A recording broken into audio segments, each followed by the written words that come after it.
I never imagined that a single moment could split my life in two, before and after, but that's exactly what happened. And it still feels strange to say this out loud, because even agora, so de lembrar, meio estamago vira. Some nights, when I'm alone, I rewind everything like a movie stuck on repeat. I try to figure out the exact second where my world began to crack, but I always end up back at the same place, the moment I realized my own stepmother was dating my fiancé. And even now, my voice trembles just thinking about the look of shame on their faces when I caught them together. But before I get there, I need to go back a little. I always feel like stories like this shouldn't happen in real life, they belong in some twisted family drama people watch for entertainment. Only that wasn't my case. This was my life. My name is Rose, and what I'm about to tell you still feels like a nightmare I haven't fully woken up from. I grew up being the kind of woman who believed in second chances. Maybe because I didn't get many when I was younger. My real mom passed away when I was 9, and after she was gone, it felt like half the world went with her. My dad tried to fill the silence she left behind, but honestly, neither of us really knew how to handle grief. For years, our house felt like a museum where everything belonged to the past. Until Miranda appeared. I remember the first time I saw her. She was standing on our porch wearing a navy blue coat and holding a small box of pastries, as if that made walking into someone's life less intrusive. She smiled at me with glossy lips, that kind of smile that hides 1,000 intentions. At the time, I couldn't name what bothered me about her. I was 15, awkward, fragile, and desperate for a maternal touch. She wasn't warm, but she knew how to look warm. And that was enough for my dad. She married him a year later. Even from the beginning, Miranda was different. She had this polished, magnetic presence. The kind that fills a room before the person even walks in. People adored her, but I always felt like she was performing. Everything about her seemed rehearsed, the way she tilted her head when someone talked, the curve of her smile, even her laugh. It was like she existed behind a thin glass wall. You could see her, but you could never touch anything real. Still, I tried. For my father's sake.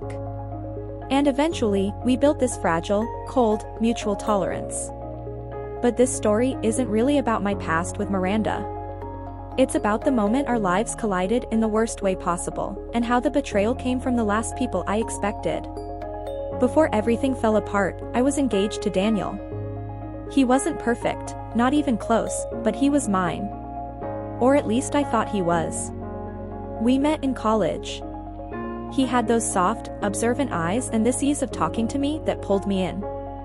I used to love how he made everything sound like it had meaning. He treated me like I mattered. And after growing up under Miranda's silent judgment, that meant everything. We got engaged 2 years ago. It wasn't a grand proposal. He did it on a rainy Thursday night while we sat on the kitchen floor eating leftover pasta, and I cried so hard I accidentally elbowed him in the nose. It became our inside joke for months. And I loved him. I truly did. The first crack in our relationship was so tiny I almost missed it. It started when Daniel began spending more time at my family's house, even when I wasn't there. At first I thought he was simply bonding with my dad or trying to make Miranda like him. She wasn't exactly easy to please. But something about it didn't sit right with me. Sometimes I'd come home and Miranda's perfume would still be floating in the air, the strong vanilla and smoke scent that always made me sneeze, and Daniel would be sitting at the kitchen table as if he'd lived there all his life. They'd both fall silent when I walked in. And I'd get that strange tightening in my chest, the one we get when instinct whispers what we don't want to hear. But I trusted him. And the shame of that still burns. I remember one afternoon specifically. I had gone out with my best friend, Ivy, someone who always told me things exactly as they were. She was the type to say, "Rose, I love you, but you're being blind," without blinking. And that day, she asked the question that made my stomach twist. Why does Miranda flirt with him like that? I almost choked on my drink. What? She doesn't flirt with Daniel. Ivy raised an eyebrow. She touches his arm every time she laughs. I've seen her do that a lot. And she laughs at everything he says. Even when it's not funny. I dismissed it. I said Ivy was being paranoid. That Miranda flirted with everyone because that was simply her nature. That Daniel didn't even notice. And I convinced myself that she was wrong because I wanted her to be wrong. But Ivy leaned closer and lowered her voice. I'm telling you because I love you. Something is off. I wish I had listened. The next few weeks were filled with tiny red flags. Daniel started hiding his phone more than usual. He'd put it face down at dinner, something he never did before. He'd step outside to take calls, whispering things I couldn't hear. He brushed it off as work stress, but the way he avoided my eyes. God, I should have known. Then there was Miranda. She dressed differently whenever Daniel was around, tighter clothes, lipstick too bold for a simple family dinner. I caught her once, watching him as he walked out of the room. It wasn't just a look. It was hunger. And my stomach felt hollow. Even my father began acting strange. He'd get tense whenever Daniel and Miranda were in the same room. And once, I saw him staring at them from the hallway, a deep, painful frown forming between his brows. When I asked if something was wrong, he gave me a stiff smile and said, "Of course not, sweetheart." But his eyes betrayed him. Still, I pushed my doubts away. It was easier to pretend everything was fine than to unravel the life I thought I was building. One night, I woke up around 2 in the morning and realized Daniel wasn't in bed. His car wasn't in the driveway. I called him. No answer. I called again. Straight to voicemail. I lay awake for hours, staring at the ceiling, trying to calm the pounding in my chest. He came home at almost 5. He smelled like perfume, and it wasn't mine. I asked him where he'd been, and he gave me some vague excuse about a late work emergency. Everything about him was wrong. His shirt was wrinkled, his hair messy, his eyes guilty. I felt something inside me collapse, but I kept my voice steady. I didn't want to believe what every inch of my body already knew. The following day, the real storm began. I was at home, walking past Miranda's room, when I heard her voice. It wasn't unusual for her to talk on the phone at odd hours. She loved to gossip, but this sounded different. Her tone was soft, almost affectionate. "I don't know how much longer we can hide," she whispered. I froze. Then I heard the second voice. Daniel's. My heart stopped. My ears rang. The world around me blurred. "I'll talk to her soon," he said quietly. "Just give me time." "No," Miranda breathed. "You're scared. And you know she depends on you. That girl will crumble if you leave her." Girl.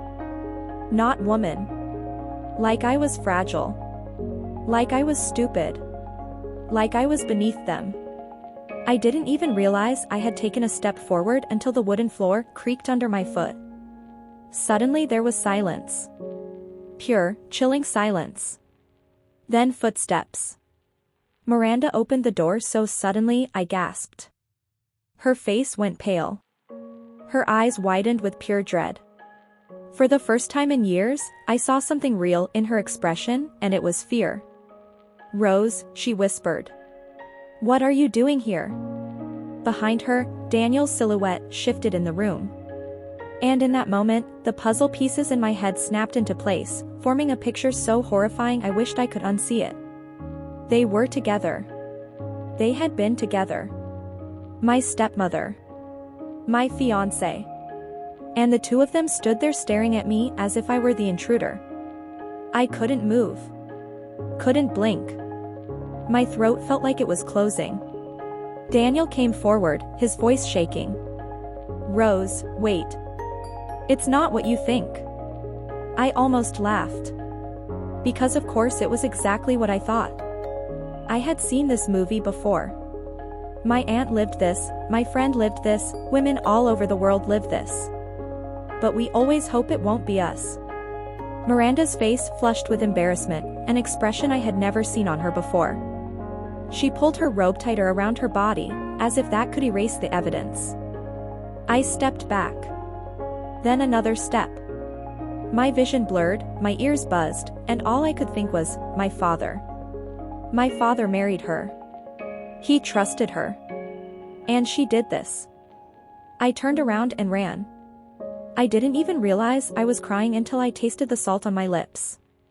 I didn't know where I was going. I just needed to get as far away from them as possible. My hands were shaking, my chest tight, my mind spinning so fast it hurt.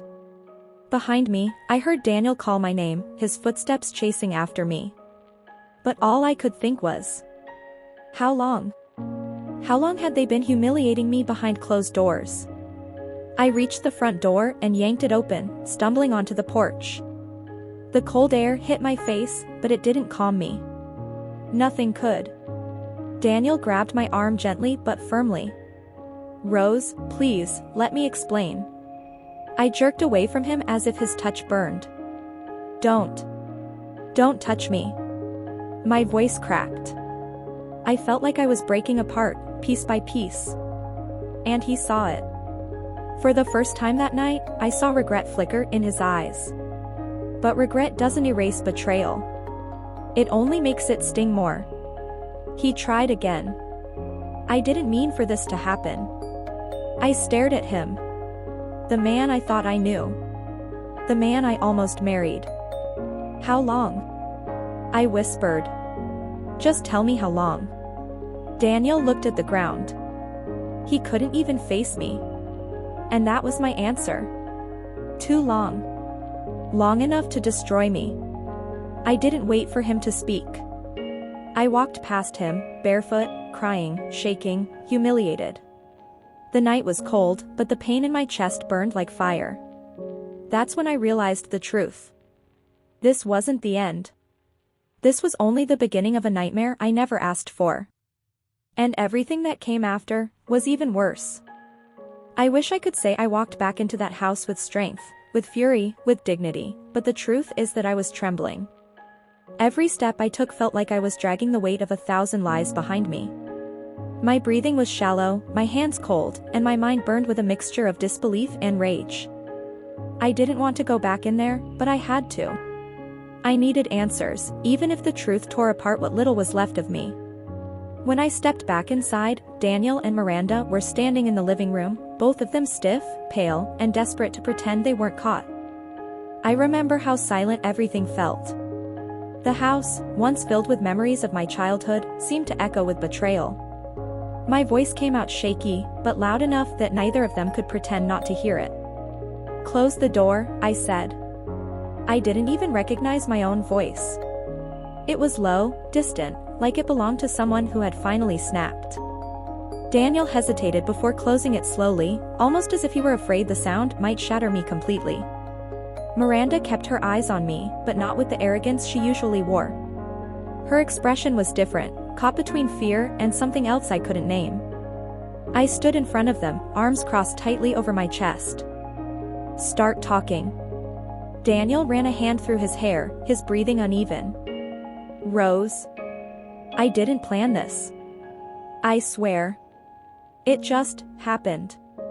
My laugh came out sharp. Oh, it just happened? You accidentally walked into my stepmother's bed? You accidentally hid your phone every night? You accidentally lied to me? He flinched at every word, but I didn't stop. And you, I said, turning to Miranda. She swallowed hard. You helped raise me. My father trusted you. I trusted you. Miranda tried to steady herself. Rose, listen. No, I snapped. You don't get to twist this. Not this time. Daniel stepped closer, and I stepped back as if he were poison. I made a mistake, he whispered. A horrible one. How long? I asked again. My voice cracked. I deserve an answer. Miranda and Daniel looked at each other, and that look alone made my stomach twist. They shared something behind that silence, something deep, something intimate, something that made me sick just imagining it. 8 months, Miranda said quietly. Daniel closed his eyes, shame covering his face. But Miranda, she didn't look ashamed. She looked irritated. Like this was an inconvenience. 8 months. More than half of our engagement. Almost a year of them laughing at me behind my back. I could feel my heartbeat in my throat. I pressed a hand on my chest, trying to breathe. "You ruined my life," I whispered. Daniel shook his head. "No, Rose. Please. I love you. What happened with Miranda, it wasn't what you think." "Don't," I said, tears burning my eyes. "Don't say you love me. You don't love someone and do this." I pointed between them, my voice breaking. "You don't love someone and betray them in the ugliest way possible." Miranda stepped forward, her voice suddenly colder. "Rose, your father and I have been distant for years. He barely touches me, barely looks at me. And Daniel, he..." I cut her off. "You're talking about my father. The man who married you. How can you justify this to yourself?" She crossed her arms, irritated again. "Because I was lonely. And I was disposable?" I asked. "No," Daniel said. "You're not disposable." I was confused. I made the wrong choice. "Confused?" I repeated, stunned. "Confused for 8 months?" His voice fell to a whisper. "I didn't mean to hurt you." Miranda sighed dramatically and slid her hand through her hair. "Rose, you're emotional right now, and I understand why. But you're not seeing the bigger picture." I blinked. "The bigger picture?" She looked at me with a gentle, almost pitiful expression. "You're young. You're still growing. You cling emotionally to people. Daniel and I, we connected on a deeper level. It wasn't about betraying you. It was about finding comfort in each other." My jaw dropped. Daniel looked horrified that she said it out loud. "Miranda, please don't," he began. She ignored him and continued, "You're not mature enough to understand relationships like this." And Daniel needed someone who understood him. I felt something inside me break. Not the soft, fragile break of sadness. Something sharper. Something final. I stepped closer to her, my voice shaking with rage. "You are unbelievable." Miranda raised her chin. "Rose, it's better that you know now rather than after marrying him. You should thank me." Daniel muttered, "Miranda, stop." "No," I said. "Let her finish. I want to hear every disgusting excuse." Miranda's tone sharpened. "You've always been too sensitive. Too idealistic. Daniel and I didn't mean for this to happen, but it did. And we can't pretend it didn't." Her words sliced through me like glass. I wanted to scream. To slap her. To tear the entire house apart. But I didn't.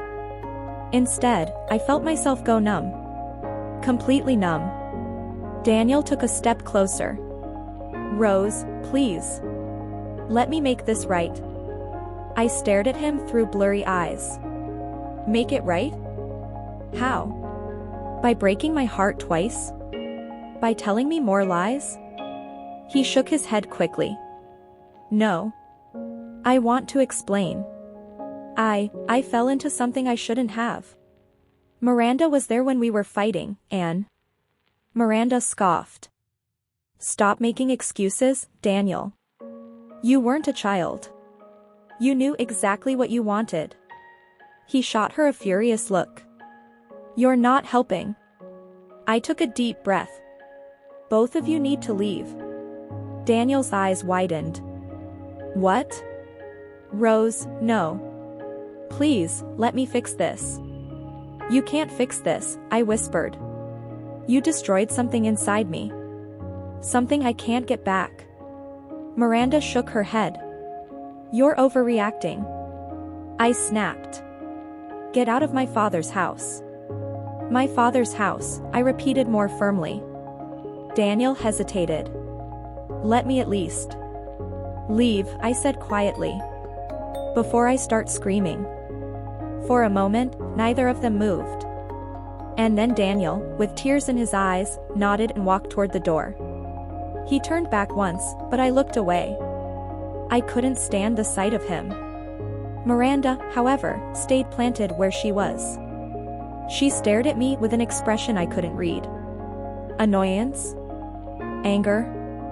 Guilt? It didn't matter. Rose, she began, your father will want to talk. No, I said. I'll talk to him. Not you. Something dark flashed in her eyes. Be careful with how you handle this. Families get destroyed over misunderstandings. This isn't a misunderstanding, I said coldly. This is betrayal. She stepped closer, lowering her voice. You're making a mistake choosing him over me. Over you? I breathed, stunned. You cheated on my father. With my fiancé. She didn't blink. Your father will forgive me. That sentence shook me. It was the confidence. The certainty. As if she had already rehearsed how she would spin the story. As if she knew exactly how to make him take her side. I realized at that moment that Miranda wasn't just selfish. She was dangerous. I'm not afraid of you anymore, I said softly. Her jaw clenched. Good. She walked out without another word. When the door closed behind her, I collapsed onto the floor. My sobs came so violently that my body shook. I cried until my throat hurt, until my face burned, until I felt hollow. For a while, I stayed there, curled up on the living room rug, unable to move. The pain was suffocating, but underneath it, a new feeling began to grow. Anger. Not just at Daniel. Not just at Miranda. But at myself. For ignoring every red flag. For trusting people who didn't deserve me. After what felt like an hour, the front door opened quietly. It was my father. Rose, he said softly. I looked up at him, tears still streaming down my face. The heartbreak in his eyes told me everything. He already knew. He sat beside me on the floor, pulling me into a trembling hug. I held on to him like I was drowning. I'm so sorry, he whispered into my hair. I'm so sorry. I sobbed harder. Dad, how long have you known? He didn't answer at first. And the silence said everything. 2 months, he whispered. I froze. 2 months. Dad, my voice broke. Why didn't you tell me? He wiped a tear from his cheek. I had seen my father cry maybe twice in my entire life. Seeing him like that nearly shattered me again. I thought I could fix it, he said. I thought if I confronted Miranda privately, if I asked Daniel to end it, I thought they would stop. I stared at him in disbelief. They promised me they would end it, he whispered with trembling lips. And I believed them. Because I didn't want to destroy you. Or myself. The room went quiet. My father wasn't just heartbroken. He was destroyed. And suddenly, I realized this wasn't only my betrayal. It was his too. We were both victims of Miranda's manipulations. And Daniel's weakness. I rested my head on his shoulder. We'll get through this, I whispered. He nodded slowly, but his eyes were empty. I should have told you. You had a right to know. I didn't disagree. But I understood. We were both too scared to face the truth. After a long moment, he asked the question I had been avoiding. What do you want to do now? I looked around the house filled with memories, lies, and ghosts. And for the first time in my life, I didn't feel safe there. I need to leave, I said quietly. Just for a while. He nodded. I'll support whatever you choose.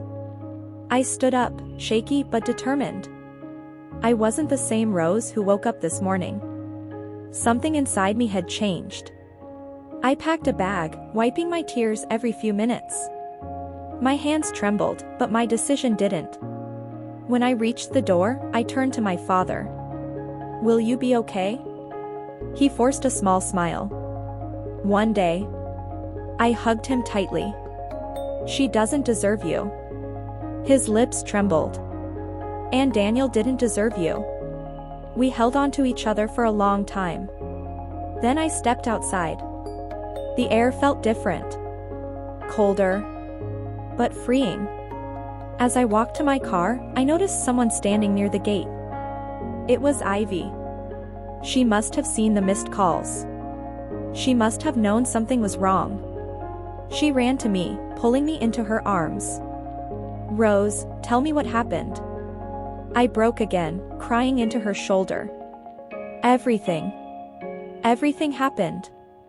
She held the back of my head gently. I told you something was off. I know, I whispered. But I didn't want to believe it. She looked at me, eyes full of anger on my behalf. We're leaving. Now. You're not going to stay here alone. And that's how the next chapter of my life began, not with closure, not with healing, not with forgiveness. But with escape.